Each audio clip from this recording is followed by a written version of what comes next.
करना सीखो।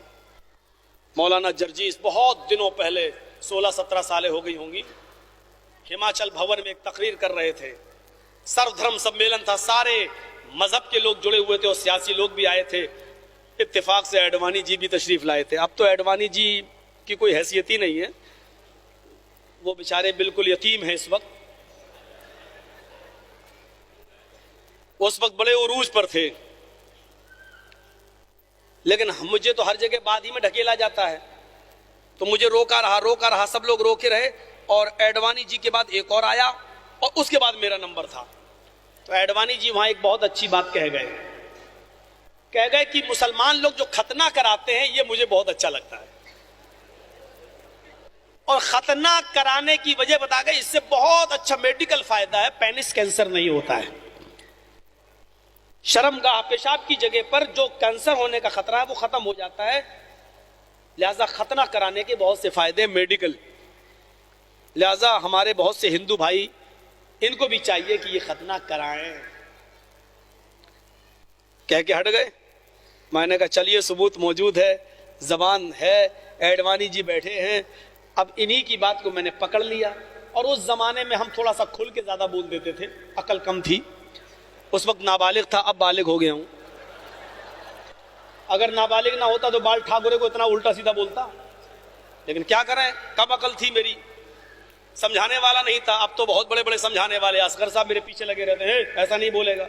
आज भी बोले है, उल्टा सीधा बोल के नहीं आएगा, आज भी बोले वो मुझको, और फिर भी हम अपनी आदत से मजबूर हैं, क्या करूं, निकल जाता। अब एडवाणी जी बेचारे वहां बोल के चले गए। जब बोल के चले गए, उनके बाद एक और बोला, उसके बाद मेरा नंबर आया। मैंने कहा एडवाणी जी बहुत अच्छी बात कही है आपने, लेकिन आपने ये बात कही है कि मुसलमान लोग जो खतना कराते हैं ये बहुत अच्छी चीज है। आपको ये कहना चाहिए कि मजहब इस्लाम के अंदर जो खतने का हुक्म दिया गया ये बहुत अच्छी चीज है, लेकिन आप मुसलमानों का खतना कराना अच्छा कह सकते हैं, लेकिन इस्लाम की तारीफ नहीं कर सकते। मुसलमान खतना इसलिए कराता है क्योंकि इस्लाम ने हमें हुक्म दिया है, लेकिन आप इस्लाम की तारीफ नहीं कर सकते। हमने कहा एडवाणी जी आपने लोगों को मशवरा दिया, बहुत अच्छा मशवरा दिया कि हिंदू भाई भी खतना करा लें, लेकिन ये कराएंगे नहीं। मैं आपको एक मशवरा देता हूं, हमारे नबी जब देखते थे साहबा कोई अमल नहीं कर रहे हैं तो आप पहले उस अमल को खुद कर लिया करते थे। सहाबा देखते थे नबी कर रहे हैं तो वो भी करना शुरू कर देते थे। वो हदिये के जानवर जब लेकर गए और वहां नहीं जाने दिया, मक्के में नहीं पहुंचने दिया, तो आपने फरमाया साहबा रोजे से थे, फरमाया कि तुम रोजा तोड़ लो। है? रोजा तोड़ लूं? कोई पानी नहीं पी रहा है, अल्लाह के रसूल की आंखों में आंसू हैं। मेरे सहाबियों देखो ये लोग जो है पानी नहीं पी रहे हैं, ये लोग रोजा नहीं तोड़ रहे हैं, जबकि मैंने हुक्म दिया है।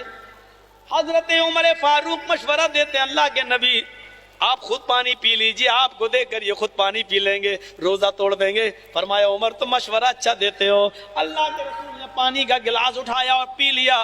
नबी को देखा पानी पीते हुए तो सारे सहाबा ने पानी पी लिया और सारे सहाबा ने रोजा तोड़ लिया। नबी देखते थे ये अमल नहीं कर रहे हैं तो आप खुद अमल करने लगते थे। हमने कहा हमारे नबी पहले खुद करते थे, बाद में सहाबा को हुक्म देते थे। आप अगर चाहते हैं कि हिंदू भाई पेनिस कैंसर से बच जाएं, शर्मगाह के कैंसर से बच जाएं, तो एडवाणी जी आप खुद ही खतना करा लीजिए, पहले ये सब करा लेंगे। और जो इतना बोला मैं, तो एडवाणी जी मुझे तुम कौन होते हो सिचुएशन देने वाले, मशवरा देने वाले, ये मेरी पर्सनल लाइफ है, मैं कराऊं या ना कराऊं। मैंने कहा बिल्कुल सही कह रहे हैं आप, आपकी पर्सनल लाइफ है, लेकिन आप जब मशवरा दूसरों को दे रहे हैं तो पहले आपको भी तो उस पर अमल करना चाहिए। आप दूसरों को तो अच्छाई की तरफ दावत दे सकते हैं, लेकिन आप वो काम क्यों नहीं करना चाहते? बोले बाद में आओ, चाय पियेंगे, वहां बैठ के बात करेंगे, यहां क्यों ये सब मसला छेड़ रहे हैं? फिर उसके बाद मैंने मंत्री पढ़ना शुरू कर दिया। वाच भूप्रति प्रेमला माया मत विशारदा अब देवो महाराज मम दसत्व मागिता मर्मोचिष्ट समंजियात तथा तपश्य भोनिर इति श्रुतवा तथा दृष्टा परम विस्मय मागिता चतुर्विभ्रात्र में देव कृष्यामी कलक्ष्यम भवन्तो बांधव देवा स्वाशनाउ त्रश्यता शरम शुरुधारी सदूषका उच्चलापी लिंगच्छेदीन सर्वभक्षो मतो मम्मा मुस्ले ने संस्कारा। मुंह देख रहा है मेरा एडवाणी जी। मैंने कहा भविष्य पुराण है, किताब आपकी है अडवाणी जी। आपकी किताब कह रही है आखिरी नबी इस दुनिया में जब आएगा तो लंबी दाढ़ी रखेगा, लंबी दाढ़ी रखेंगे और दाढ़ी में गांठ नहीं लगाएंगे। हमने कहा यहाँ कितने पंडित बैठे गांठ लगाए हुए, ये हमने कहा आपकी किताब कह रही है लंबी दाढ़ी रखेंगे लेकिन दाढ़ी में गांठ नहीं लगाएंगे। सदूशा का सर के बाल अगर छिलाएंगे तो चोटी नहीं रखेंगे। हिंदू लोग पूरा बाल छिला के थोड़ा सा छोड़ देते हैं, उसको टिक्की बोलते हैं, कहीं कहीं चोटी बोलते हैं। उनका अकीदा शंकर भगवान की चोटी से गंगा जमुना निकली है। ये गंगा जमुना वो कहते हैं शंकर जी की चोटी से निकली है। तो वो पूरे बाल छिलाएंगे तो चोटी नहीं रखेंगे, चोटी के दुश्मन होंगे, चोटी पूरे बाल छिलाएंगे, चोटी नहीं रखेंगे। शर्मशुरुधारी सदूशा का लंबी दाढ़ी रखेंगे, गांठ नहीं लगाएंगे, चोटी नहीं रखेंगे। उच्चालापी घंटा नहीं बजाएंगे बल्कि आलाप करेंगे, जबान से बुलाएंगे। आज मंदिरों में घंटा बजाया जाता है लेकिन आलाप करेंगे यानी इबादत के लिए बुलाएंगे तो जबान से बुलाएंगे। और अजान देंगे, क्या देंगे? अजान। अस्मल्लाम इल्लल्लाह मित्रा वरोड़ो इल्लल्लाम। ये अल्लाहु अकबर की बिगड़ी हुई शक्ल नहीं दिख रही है। अस्मल्लाम इल्लल्लाह मित्रा वरोड़ो इल्लल्लाम, इल्लल्ले मित्रा वरोड़ो इल्लल्ले इल्लल्लाम। आप तो सुन के चले जाओगे, हमसे पूछो कैसे याद किया ये हमने। इल्लल्ले मित्रा वरोड़ो इल्लल्ले इल्लल्लाम, मोहम्मद रसूल रकबरस अस्मल्लाम इल्लल्लाह इल्लल्ले मित्रा वरोड़ो इल्लल्ले इल्लल्लाम। अल्लाह उपनिषद में ये मंत्र मौजूद है। अस्मल्लाम इल्लल्लाह मित्रा वरोड़ो इल्लल्लाम, अल्लाहु अकबर की बिगड़ी हुई शक्ल, इल्लल्ले मित्रा वरोड़ो इल्लल्ले इल्लल्लाम, अशहदु अल्ला इलाहा इल्लल्लाह की बिगड़ी हुई शक्ल, मोहम्मद रसूल रकबरस अशहदु अन्ना मुहम्मदर रसूलुल्लाह की बिगड़ी हुई शक्ल। वो आलाप करेंगे अर्थात ये जुमले बोल बोल कर लोगों को इबादत की तरफ बुलाएंगे, भक्ति की ओर बुलाएंगे। और आगे के जुमले में सब कुछ कह दिया। लिंग छेदीन मोहम्मद के अंतिम ऋषि के मानने वाले, लास्ट मैसेंजर के मानने वाले, कल की अवतार के मानने वाले, अंतिम महासंदेष्टा के मानने वाले, खतना कराने वाले होंगे। लिंग छेदीन खतना कराने वाले होंगे। मैंने कहा अडवाणी जी सब मुसलमानों को देख लो, मोहम्मद साहब के मानने वाले सब खतना कराते हैं, अंतिम ऋषि के मानने वाले खतना कराने वाले होंगे। लिंग छेदीन। तो कहता कि मना किसने किया है आपको? हमने कहा आपने मशवरा दिया तो कराना पड़ेगा आपको, आप कराइए, अच्छी चीज है, फायदे की चीज है। हम लोग इसलिए खतना कराते हैं क्योंकि मोहम्मद साहब ने कहा। और आपकी किताब कह रही मोहम्मद साहब के मानने वाले खतना कराने वाले होंगे। चांद के 2 टुकड़े करेंगे, चंद्रमा के 2 टुकड़े करने वाला होगा अंतिम महर्षि। हमने कहा चांद के 2 टुकड़े करने वाला कोई और नहीं है अडवाणी जी। चांद के 2 टुकड़े करने वाला अगर कोई गुजरा है तो वो मोहम्मद रसूलुल्लाह, जिन्होंने उंगली का इशारा किया और चांद 2 टुकड़ों में बट गया। बाहर से आने वाले लोगों ने गवाही दी कि मैंने अपनी आंखों से देखा चांद के 2 टुकड़े हुए। और इसी को भविष्य पुराण के अंदर प्रतिशत प्रो के 25वें खंड 25वें अध्याय के अंदर कहा गया, वाज भूपरती प्रेमड़ा माया मत विशारदा तब देवो महाराज ममदा सत्तो मागिता।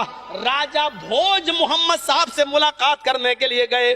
जब उन्होंने भारत के अंदर, हिंदुस्तान के अंदर चांद के 2 टुकड़े देखे, चंद्रमा को 2 टुकड़ों में बटा हुआ देखा, उन्होंने अपनी किताबों में पढ़ रखा था चंद्रमा चांद के 2 टुकड़े करने वाला अंतिम ऋषि होगा।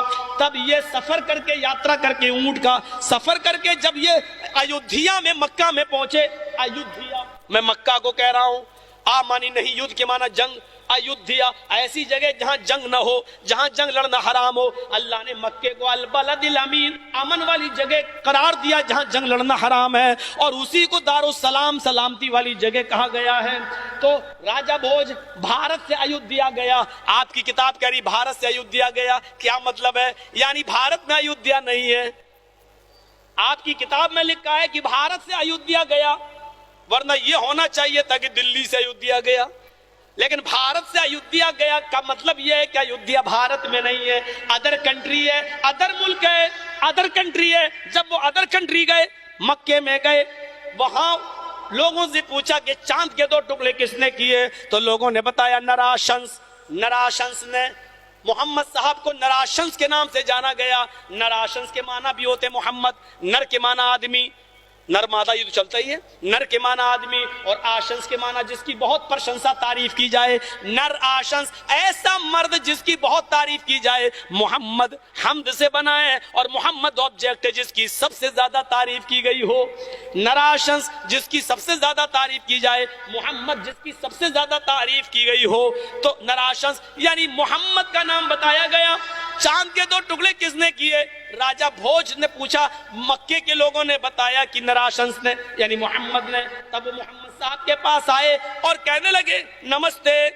गौर से पढ़िए भविष्य पुराण। राजा भोज ने अपने दोनों हाथ जोड़े और मोहम्मद साहब से मुलाकात करते वक्त जो जुमले कहे वो आज भविष्य पुराण में मौजूद है। नमस्ते गिरजानाथ मरुस्थल निवासिने बहु माया पर्वतिने।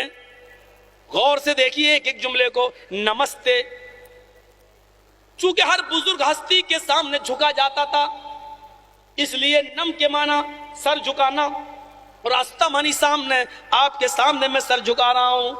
नमस्ते यानी हाय, हाय मोहम्मद साहब, हाय ईश्वर की तरफ से निमंत्रण लेकर, दावत लेकर आने वाली हस्ती, आपको मैं आदाब पेश कर रहा हूं, आपको मैं मुबारकबाद पेश करता हूं। नमस्ते गिरजानाथ।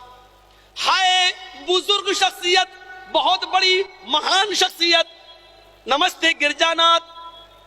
मरुस्थल निवासिने, मरुस्थल में निवास करने वाले, रेगिस्तान के इलाके में पैदा होने वाले, मरुस्थल कहते हैं रेगिस्तान को। हाय रेगिस्तान में जन्म लेने वाले।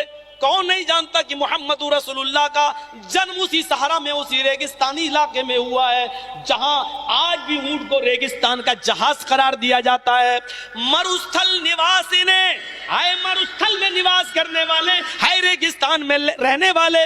बहुमाया पर्वत ने, बहुत सी माया में पर्वत होने वाले, बहुत सी माया में पर्वत होने वाले यानी बहुत से मौजिज़े दिखलाने वाले, चांद के 2 टुकड़े करने वाले, एक गिलास दूध को 116-117 सहाबा को पिलाने वाले। बहुमाया पर्वत ने, बहुत सी माया में प्रकट होने वाले, मौजिज़े दिखलाने वाले। आपकी शरण में आया हुआ ये गुलाम आपका गुलाम है, आपका दास है। क्या आप ही ने चांद के 2 टुकड़े किए? फरमाया हाँ। कहा मोहम्मद साहब, मैं अपनी किताब में पढ़ा हुआ हूं कि अंतिम ऋषि, आखिरी नबी जब इस धरती के ऊपर आएगा तो वो चांद के 2 टुकड़े करेगा। मैंने देखा भारत में चांद के 2 टुकड़े हैं, हुए हैं, तो किसने किए पूछता हुआ आप तक आया, और मेरी दारुल मलेक धर्म में हो गई, अर्थात मैं ईमान ले आया, मैं मुसलमान हो गया। मोहम्मद साहब ने कहा अच्छा किया, तुम मुसलमान हो गए हो, तुमने इस्लाम कबूल कर लिया। कहने लगा राजा भोज, इस्लाम कबूल करने से पहले, दारुल मलेक धर्म में आने से पहले मुझे कुछ सवाल करना है, 1-2 क्वेश्चन का आंसर दे दीजिए ताकि इत्मीनान कल्ब हो जाए, हृदय को संतुष्टि हो जाए, मुतमईन हो जाऊं मैं। आपके पिता का क्या नाम है? मोहम्मद साहब ने कहा मेरे पिता का नाम है नहीं, पूछो क्या नाम था? राजा भोज ने कहा आपके पिता कब स्वर्गीय हुए, कब इंतकाल किए? मोहम्मद साहब ने जवाब दिया, उवाज भूप प्रति प्रेम ला माया मत, बड़े प्रेम से माया मत। मोहम्मद ने जवाब दिया, उवाज जवाब दिया। क्या जवाब दिया? मेरे जन्म से, मेरे पैदा होने से 6 महीने पहले, मेरे जन्म से 2 महीने पहले, मेरे जन्म लेने से 2 महीने पहले मेरे बाप स्वर्गवासी हो गए, यानी देहांत कर गए, इंतकाल हो गया। राजा भोज ने कहा मेरी किताब में भी यही लिखा हुआ है, अंतिम ऋषि के इस दुनिया में जन्म लेने से पहले उसका पिता 2 महीने पहले देहांत कर जाएगा। ये सब भविष्य पुराण में आज भी मौजूद है। आज भी ये सब आसाराम को देखना चाहिए, अगरचे जेल में है तब भी देखना चाहिए। पता नहीं ईमान कब नसीब हो जाए। बाबा राम रहीम ने मुरीद तो बहुत बना लिए लेकिन किताब नहीं पढ़ पाए बेचारे।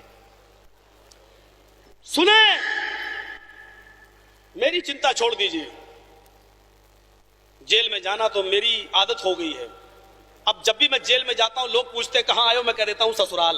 उसको छोड़ दीजिए, वो मेरी एक आदत सी हो गई है। आप अपनी चिंता करो। अगर मेरी तकरीर आपको सख्त लग रही हो तो फिर मैं छोड़ दूंगा, तो आप परेशानी में मत आइए। मैं तो फिर जाने वाला हूं, जाता आता रहता हूं, कोई मसला नहीं है मेरे सामने। इस मर्तबा थोड़ा सा लंबे टाइम तक रहा, वैसे इतने दिन रखते नहीं, वो खुद नहीं रखते हैं, खुद नहीं रखते, अंदर से जल्दी भगाते, भागो। क्यों? उधर भी हम तबलीग करना शुरू कर देते हैं, उधर भी लोग अहले हदीस होना शुरू हो जाते हैं, ताबीज पढ़ना शुरू कर देते हैं। काम पूछता जेलर क्या काम करना जानते हो? मैंने कहा काम तो कभी मेरे बाप ने भी नहीं किया। नहीं, काम तो करना पड़ेगा। मैंने कहा नमाज पढ़ाता हूँ, बच्चों को पढ़ाता हूँ, मदरसा चलता। बोला बस बस बस यही काम करो। तो उधर भी नमाज पढ़ाने की ड्यूटी मिलती है, खुतबा देने की ड्यूटी मिलती है। अल्लाह का शुक्र, आज तक जितनी जेलों में गया हूं काम नमाज पढ़ाने का ही मिला, अल्हम्दुलिल्लाह। काम खुतबा देने का मिला, और यही हमारा सब कुछ है। दिलों की दुनिया बदलना हो तो खुतबों से बदली जा सकती। इन्नल बयान लसहर, अल्लाह के नबी ने कहा बयान ही तो जादू होता है, बयान ही तो जादू होता है। मैं जी न्यूज के पास गया हूं, एबीपी न्यूज के पास गया हूं, मैं बड़े बड़े टीवी चैनलों के पास गया हूं। मैंने कहा ये मोदी के चमचों को बिठा लेते हो डिबेट के लिए, मुझे बिठा लो, एक दिन मुझे लाओ।